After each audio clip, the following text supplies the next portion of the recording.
तर नमस्कार मंडळी. तर पुन्हा आले आहे मी तुमच्यासाठी बिग बॉसची माहिती घेऊन. तर चला तर मग सुरुवात करूया. काय चाललं आहे बिग बॉसच्या दुनियामध्ये, तर चला तर फटाफट जाणून घेऊया. मागचा सीझन तर टेलर होता, यंदाचा सीझन तर खूप धमाकेदार पिक्चर होणार आहे असं बिग बॉसच्या मेकरने सांगितलं आहे. तर झालेली आहे मराठी बिग बॉसची प्रेस कॉन्फरन्स आणि प्रेस कॉन्फरन्समध्ये रितेश दादाला आणि मेकर्सला प्रश्न विचारले गेले आहेत. तर काय काय बघायला आपल्याला मिळणार आहे प्रेसमध्ये, तर काय काय बघायला मिळणार आहे आपल्याला बिग बॉसच्या प्रेसमध्ये, तर चला तर मग जाणून घेऊया. आणि तुम्ही माझ्या चॅनलला सबस्क्राईब नसेल केलं तर करून घ्या, जेणेकरून तुम्हाला नवीन नवीन व्हिडिओ पाहायला मिळतील.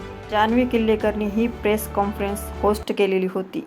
तर जान्हवीने प्रश्न विचारले आहे मेकर्सला, यंदाचा सीझन कसा असणार आहे. तर मेकर्सनी असे उत्तर दिले आहे, कोणत्याच बिग बॉसमध्ये असं घडलं नाही ते ह्या बिग बॉसमध्ये घडणार आहे. म्हणजेच हा सीझन पूर्ण इंटरेस्टिंग असणार आहे आणि चाहते आपले खूपच खुश होणार आहे. आता हा शो फक्त महाराष्ट्रामध्येच मर्यादित राहणार नाही, तर हा शो खूप ठिकाणी ओळखले जाणार आहे. ही मोठी बातमी बिग बॉसच्या मेकर्सने दिलेली आहे. तर निर्मात्यांना प्रश्न विचारले गेले, बिग बॉसचे कंटेस्टंट कोण कोण असणार आहे. तर बिग बॉसच्या मेकरने उत्तर दिले आहे, आम्ही याच्यामध्ये खूपच दमदार कंटेस्टंट घेतलेले आहे.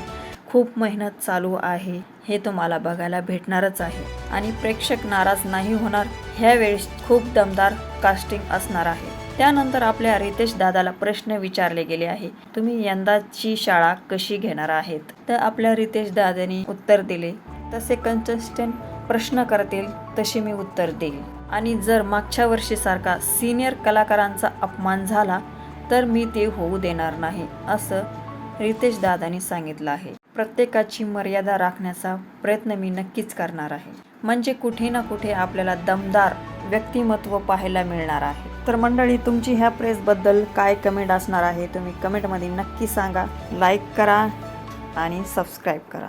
धन्यवाद.